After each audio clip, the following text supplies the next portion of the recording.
Hey guys, what's up? Guess what? This is your boy NIO again. Welcome for coming back and tuning in.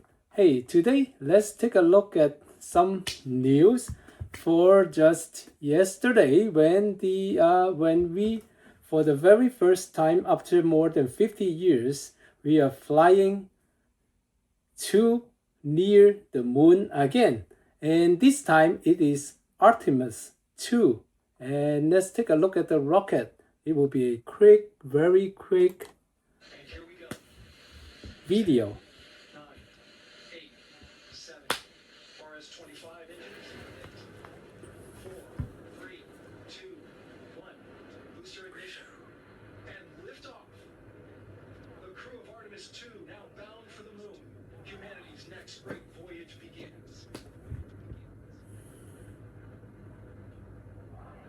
Good roll pitch.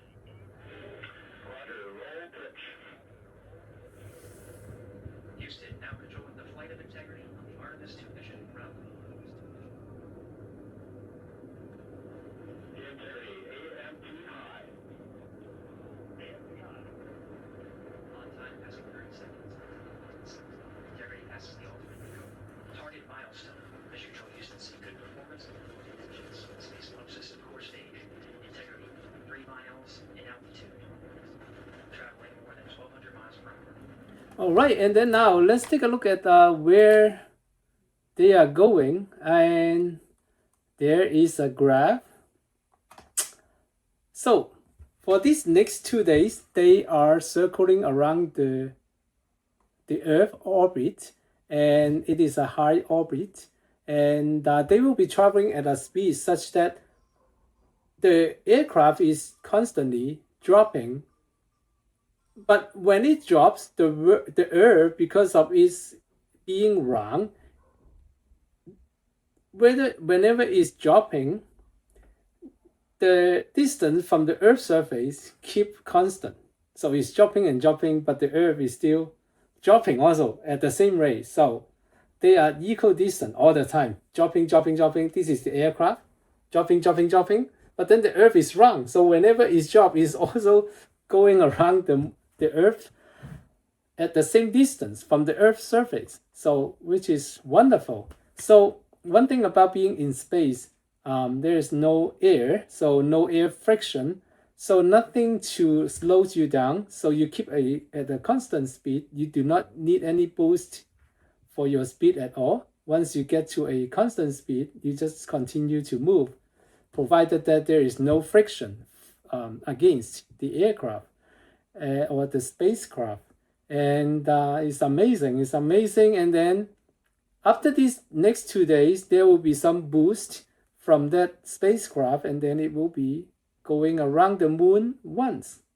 And then once it comes around here, can you see that? Because I think it got cut off here.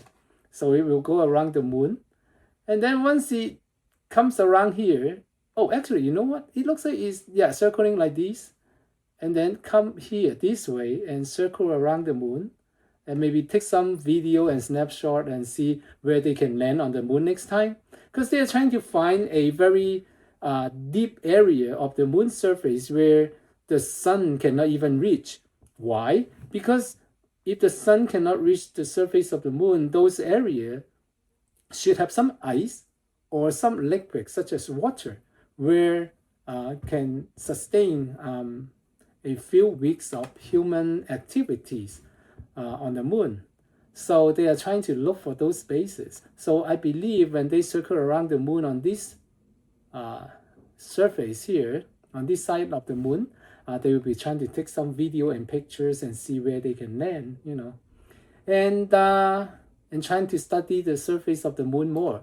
One thing is interesting. There are a lot of dust, kind of like crystals or glass pieces, small pieces of glass all over the surface of moon. So when you walk on the moon, the dust fly all over you. It could scratch your equipment that the astronauts are wearing. It can scratch their skin if they are exposed to the outside without wearing any protective gears. So it is quite dangerous. But then they are trying to find ways to melt those glass pieces or dust, if you will, and melt them so that they become a surface where the future vehicles can land on the moon and then be driven around on the moon surface. So becomes roads. That would be interesting idea. Let's see if it will work or not. And once the spacecraft go around this way, after going around the moon, it will come back this way, and then it will start to take videos and pictures of the surface of the Earth, and it will be amazing. It will be amazing. And then before we know it, it will be flying back close to California, on the near California, and wow, there will be a big amazing moment. And I believe there is a documentary being filmed for the Prime membership, people with Prime membership of Amazon. Yeah, those people will be able to watch the documentary later. Wow, that will be so amazing, and see all the discovery and what they are studying, what they have studied during their flight. That'll be so amazing. Okay, next, let's take a look at some of the news of these last 2 days.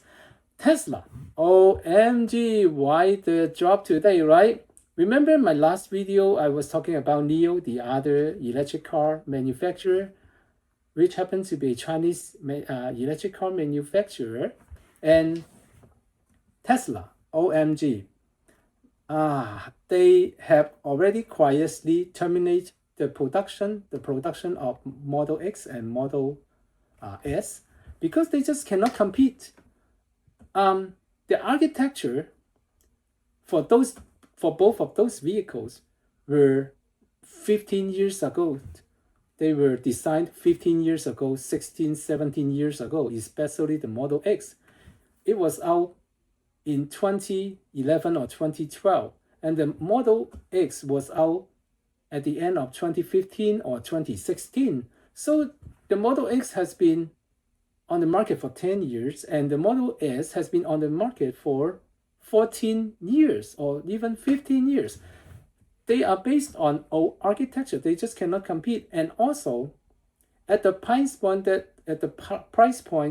that Tesla are selling those two vehicles, Model S and Model X, the Chinese electric vehicles for the same prices, OMG, they are more feature packed, more luxurious, have more AI features such as in-car AI assistant, and also have more robust designs for their autonomous driving features, because they use lidars, sensors, cameras, and such. And also they use ultra fast in-house made AI chips, which are so crazy. They always have redundancy to double check every single aspect of safety, every single aspect. We need that. It's like if you are flying on a plane, right? The plane don't just have cameras, they also have sensors, lidars, and everything. We need redundancy to double check things. We don't just rely on one single aspect, such as, now, you are an investor. You want each company that you invest in, you want them to be sincere. You want them to reveal the correct accounting and finance and financial reporting and financial performance to you, because you have the right as an investor to know their correct financial reports, right? So do you just rely on the internal accountant to do the job? No.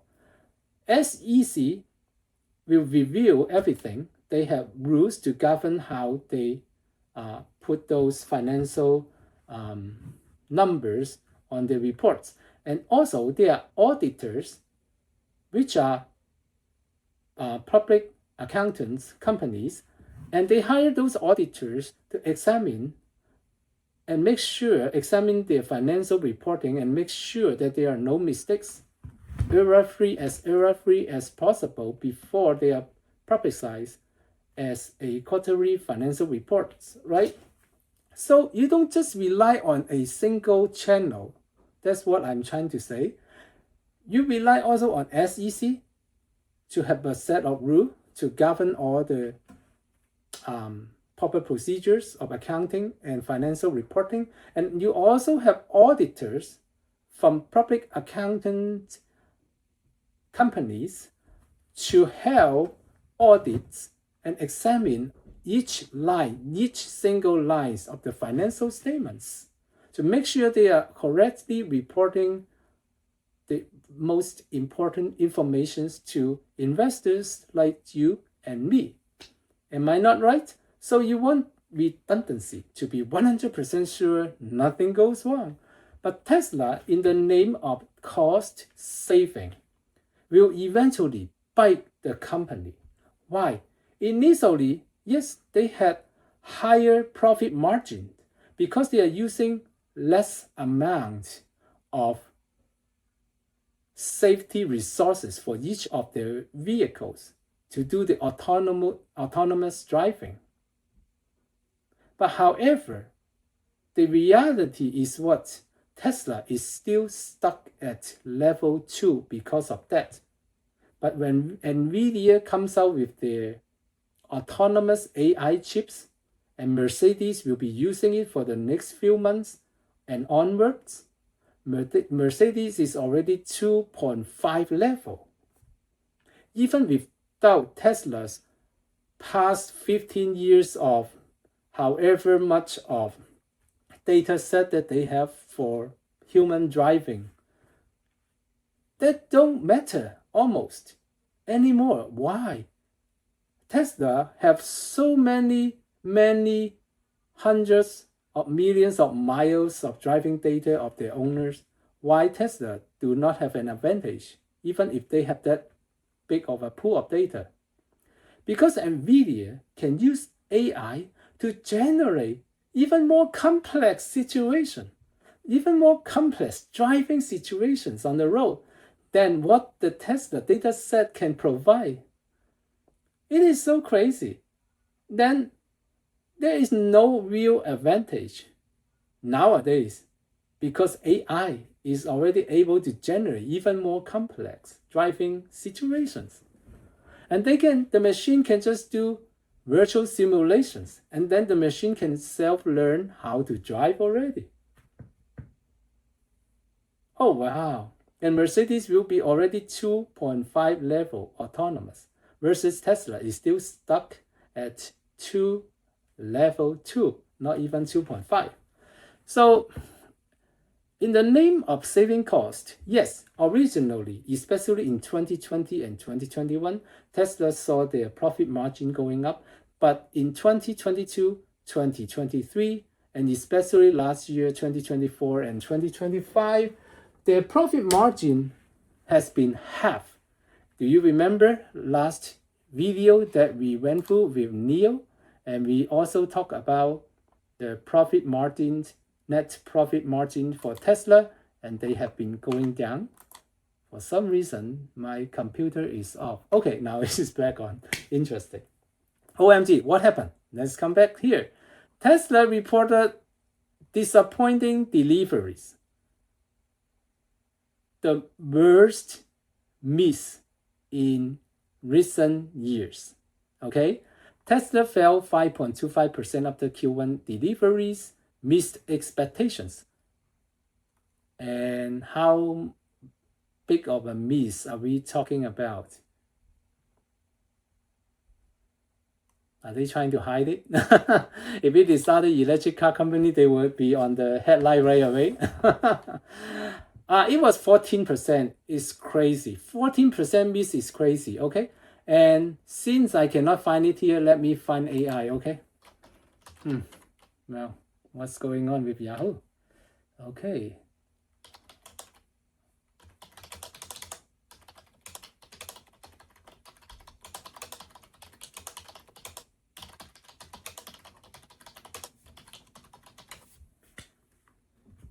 Tesla reported Q1 2026 deliveries of just 358,023 vehicles, missing analyst expectations of roughly 365,000 to 372,000 units. representing a miss of approximately 7,000 to over 13,000 vehicles. Deliveries fell 14% from previous quarter, although they grew 6% year over year. But you want to have a consistent quarter over quarter increase. Even though they grew 6% from 1 year ago, but if you remember, 1 year ago was what? People said Elon was Fallon, you know. They add an F in front of his name. And you remember those moments, and people were not buying Tesla cars. So those were one of the worst quarters in recent years. And if we are comparing this weak quarterly deliveries compared to another weakest quarter for deliveries, which is exactly 1 year ago, then of course we see some small bounce, right? But actually it doesn't mean much unless it is a consistent quarter over quarter increase of deliveries. The company add over 50,000 vehicles to inventory. Oh my God! So they oversupply by 50,000 vehicles, which means they now have overcapacity. When you have overcapacities, that means what? You probably have to close some of the production for a couple of weeks in future times, or even 1 month to let some of this vehicle to be sold first. Otherwise, you will be accumulating 100,000 by the end of Q2 2026, and then 150,000 vehicle accumulating in inventory by end of Q3 2026. Oh, this doesn't look good at all. My God, overcapacity is not good, not good. With production of 408,386 units, significantly exceeding sales. So see, the demand is not there, and you have overcapacities. And when you are trying to lower the lease term and lease it out, lease the rest of these 50,000 units out, it just keep on making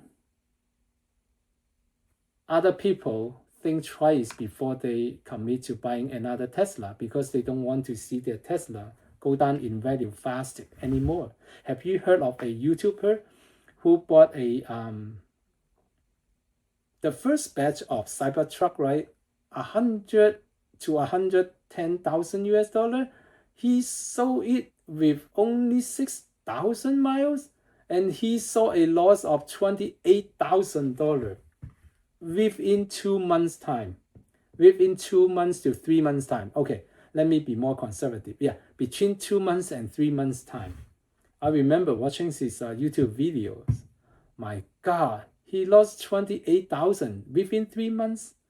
Do you want to suffer that much loss? So a lot of people who own Tesla are already not trying to buy another Tesla because they know the depreciation is very fast.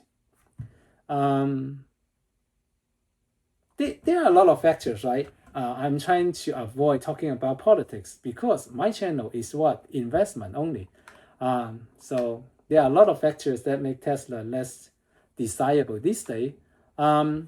The only thing that I can see that is major positive is that they still have the most number of fast charger. They are actually not supercharger anymore. You cannot add the word super because they are simply not super anymore.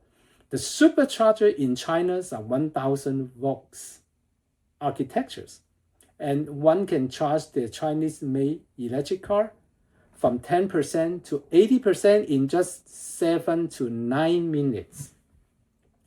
Tesla, the fastest that I have tried, from 10% to about 80%, at least 35 to 45 minutes.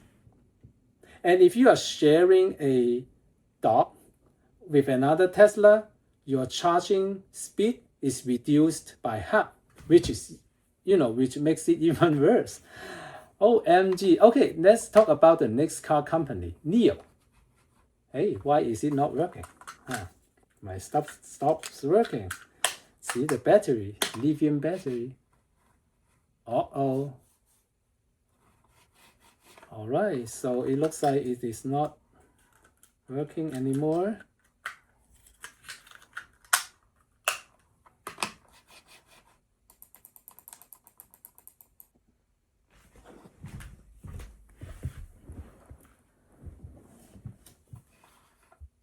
Three, two, one, Google. All right, guys. So now let's take a look at NIO. NIO, they saw their deliveries for Q1 2026 up 78%. Actually, 98%. However, the monthly delivery for March over last March 2025 was 136%. So you want strong growth momentum, not just year over year, but also quarterly and monthly. So in the case of NIO, it is delivering what they promise investor, which is what? First profitable quarter, which was the Q4 2025. Actually, it was Q1. Let's see. Oh, I take that back. Yes, it was Q4 2025. Woo. And then the CEO was only aiming for about roughly 30% to 50% increase in quarterly delivery, but however, they made it to 90% plus increase in quarterly delivery. And then monthly increase in delivery for March 2026 versus March 2025 was over 136%. It's amazing. It is amazing. It is even more than the increase of Palantir. Palantir saw only 60% plus year over year quarterly increase in revenue. But NIO, 90% plus. It's so crazy. If the momentum can continue, do you think the stock price for NIO can be kept this low? Right? But nothing I'm saying is financial advice. You must do your own due diligence. I've seen a lot of turnaround companies like this. Once they turn around, wow, once the momentum set in, my gosh. All right, so let's go to Firefly Aerospace.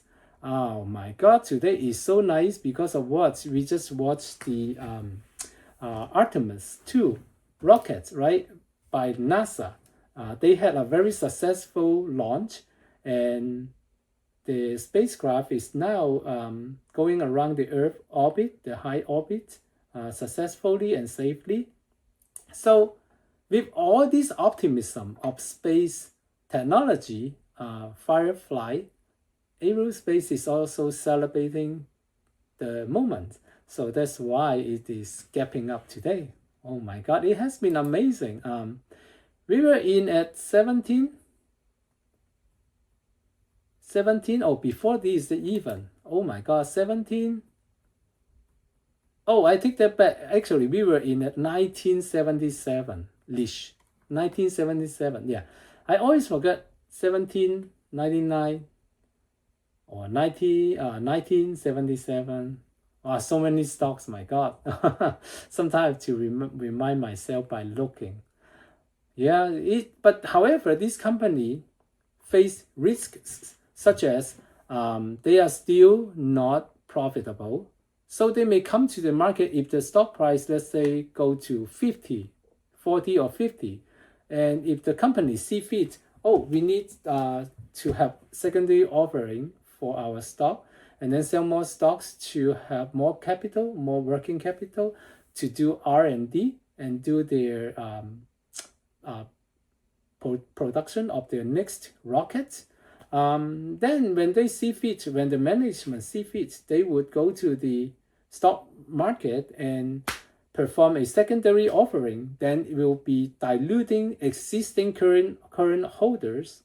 So if we own fast growth company, especially space, which is kind of like electric car companies 5 years ago, this company still need to spend a lot of capex in R&D and have to spend a lot to increase their production to make it available to make the next rockets. They are not stopping at the current level. They still need to make bigger rockets because bigger rockets can carry more loads per launch, per flight. So it is more economical for this company to have bigger rockets. So they are still spending a lot in capex for R&D. So yeah. And then the other company I want to talk about is Rezolve AI. My gosh, CEO reiterate that at the end of 2026, their revenue will be at least 360 million ARR. ARR is annual recurring revenue. So it's not a one-time revenue. It will be recurring annually in foreseeable future, 5-10 years. So it is amazing because once you have a annual recurring revenue, ARR, you're all set. The money keep rolling in every year. You just need to sign up more new clients in the future. Then next year you have higher ARR. Then the next year you have higher ARR again. So where can I find the statement by the CEO? Oh my God, pardon me, I'm not that prepared today because there are a lot of tax returns that I need to help other people and help myself. And now it's 10 p.m. I actually need to sleep. Tomorrow I have to wake up at 4 a.m. and go to work. Okay, right here. Rezolve AI delivers 543% second half growth for 2025 and raises 2026 revenue guidance to 360 million. As its platform business stabilizes. OMG, crazy. And we will talk about Rezolve AI more in the near future. I know, I promise you guys I will be making a lot of videos, but I could only have that much time. Unlike other YouTubers, they really don't have a 9 to 5 job, so they can have more time, right, every day to do their videos. OMG, I just run out of time easily. OMG. And then we talk about AMD, advanced micro devices. Yesterday there was a very interesting news. If you have heard about it, and let me tell you what it is. Amazingly, advanced micro devices is buying Intel. Yes, they are merging together. Advanced Micro Devices is buying Intel. Yeah! Think about all the rivalry between the two in the past. AMD has always been the company which do perform reverse engineering of the chips, computer chips of Intel. They take it apart and then try to see what is inside and how to integrate everything together. That's what AMD did before. And now they are actually growing faster and bigger than Intel. Why? Because Intel failed to see the mobile devices market. They were very great with laptop and stationary desktop computer sets. However, they failed to see the mobile devices market such as iPhone and Samsung phones, etc. So, and actually they also lag behind in AI chips also. Wow. And now AMD is buying Intel. But there is a grievance. Do you believe it? Because remember what I said? When did the news come out? Today is April 2nd, and the news came out yesterday. You get it? Now you get it. Woo! Boop, boop. Okay, people. Now, enough jokes, but AMD will be great. AMD is, together with NVIDIA, the hyperscalers such as Amazon, Meta, Google, they are spending hundreds of billions each per year. So there will be more than $1 trillion for this and next year together combined, 1.3 trillion last I heard of. And then for the next 3 years would be almost 3 trillion by all these high scalers and the Fortune 500 companies. 3 to 4 point something trillions, I remember, is astronomical number. But who get this money first is the companies who sell chips, right? So think about it. And then the AI data center is actually next because they need to buy chips from this chip maker company such as AMD and NVIDIA before those AI data center can have their own modules to lease out to their clients. So if we look at this AI food chain, these chip designer or manufacturer companies have the first bite, and then the AI data center have the second bite. Then you have all other companies, water companies and other, yeah. So we will talk about it in the future AI specific video, because I have a series of amazing AI topics to talk about in a series of videos. So if you can bear with me for now, because my time is so limited. So it was a April Fool's joke. Report suggested that AMD is acquiring Intel are completely false and stem from a article published on April 1st, 2026, intended to trick readers. Buy the rumors. No, AMD is not buying Intel, despite the internet's freak out. Alright guys, have a wonderful evening, and hopefully tomorrow we will see another green day for the market. And the markets have been green for 3 consecutive days, and there is a bottoming process, but whether it is the real bottom remains to be seen. But then a lot of funds from outside of United States are actually entering United States because a lot of stocks prices have dropped and the valuations of those companies become very reasonable, and a lot of American companies are the most innovative and world class. So a lot of investors from worldwide nations, they are still trying to channel their funds to United States and buy stocks here. So we shall see. Actually, the best time to buy is always when it looks the most dangerous and risky. I mean, generally for the entire stock market. I'm not talking about specific stocks. All right, guys, have a wonderful good night, and I really need some good sleep too. Take care of yourself. Until next time. Ciao, ciao.